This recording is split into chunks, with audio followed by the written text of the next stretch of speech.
Claro, y van a seguir sosteniéndolo. A propósito de eso, Orlando, ¿cuán peligroso es? Dos cosas. Primero, el cierre de este portal, que me pareció escandaloso los sueldos que se denunciaban. Hablamos de 4 pelagatos. Sinceramente, nunca vi un trabajo, y lo dije en el noticiero, o sea, como veo en Pichincha, comunicaciones de transmisiones, lo que yo veía era artículos o escritos, a veces que veía. Primero el cierre y luego cuán peligroso es que su principal esté ahora como director nacional de Coavisa.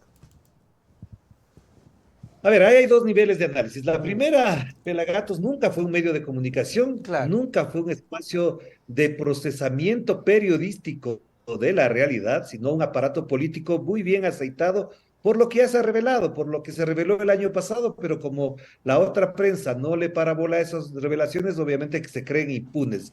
Esto fue un aparato político, mediático, bien financiado desde hace mucho tiempo, y esto hay que decirlo con claridad. Por lo tanto, no es que ahí teníamos procesamiento de la realidad, investigación periodística, ni nada por el estilo. Ahí había una inyección de dinero desde ciertas cuentas que ya se han revelado y que además deberían rendir cuentas quienes lo hicieron.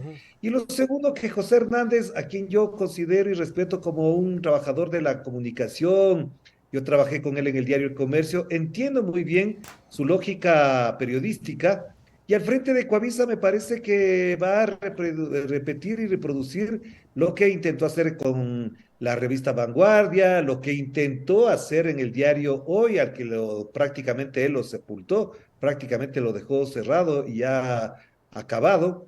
Va a repetir el libreto de la derecha ecuatoriana que apunta a que, primero que nada y sobre todas las cosas, no vuelva Rafael Correa al Ecuador, el correísmo se hunda, ese es su propósito fundamental. A ellos les puede venir cualquier cosa menos del correísmo, puede regresar Lucio Gutiérrez, Lenín Moreno, no Maguac. les importa eso, pero con tal que no vuelva el correísmo, eso es su propósito. Y segundo, obviamente es lo que acabamos de mencionar, porque Nelson, esta parte es muy importante. Crear un imaginario en la gente de que primero el señor Guillermo Lazo es el demócrata que requiere este país. Ya dijo el otro señor detestable Jorge Ortiz que sin Lazo este país estaría peor. Peor. Terribles. Entonces, Terrible. construir ese imaginario de que es necesario contar con Guillermo Lazo es lo fundamental y para eso va a dar reportajes, investigaciones. Y tercero, que me parece fundamental, es estigmatizar cualquier jugada político-democrática de la Asamblea Nacional. Y para eso están ahí, pues para eso se les paga bonitos sueldos, después nos rinden cuentas de dónde sale.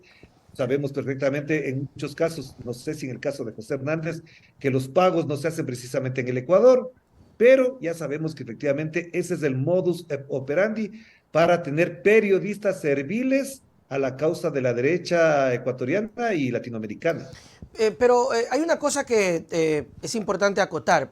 Sí, es verdad, es cierto. De hecho, cada escrito que salía era siempre hablando contra de lo que hacía alguna asambleísta, incluso insultándolas.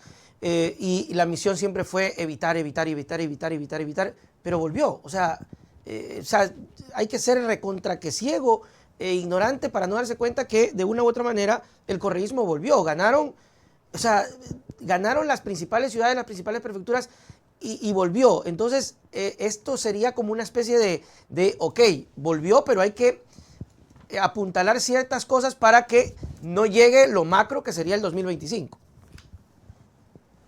Es que yo creo que la lectura que no se ha hecho a fondo todavía del resultado electoral del 5 de febrero, también omnibulada, bloqueada quizás por las denuncias de corrupción, va por dos vías y dos caminos que me parecen muy importantes. El primero no solamente es el triunfo del correísmo, que ya de por sí es muy importante, Claro. ganar 9 prefecturas, 49 alcaldías, no es cualquier cosa.